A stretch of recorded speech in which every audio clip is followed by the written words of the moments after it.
క్రీస్తునందున్న ప్రియులకు ప్రేమతో వందనాలు తెలియజేయుచున్నాను. డిసెంబర్ నెల 28వ తేదీ 2025. ఈరోజు దేవుడు మనకు చేస్తున్న వాగ్దానం ఏమిటనగా రోమాపత్రిక 16వ అధ్యాయం 20వ వచనం. సమాధానకర్తయగు దేవుడు సాతానును మీ కాళ్ళ క్రింద శీఘ్రముగా చితుక త్రొక్కించును. ఆమెన్. నా ప్రియమైన సహోదరి సహోదరులారా, ఈ లోకములో మానవులకున్న ఏకైక శత్రువు సాతాను.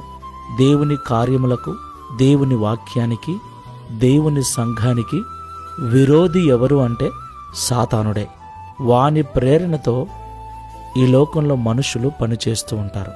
మనుషులను తప్పు త్రోవలకు ప్రేరేపించువాడు వాడే, పాపము చేయుటకు ప్రేరేపించువాడు వాడే. ఎందుకంటే మనిషిని దేవునికి దూరం చేసేది పాపమే కాబట్టి మనుషులను దేవునికి దూరం చేయటం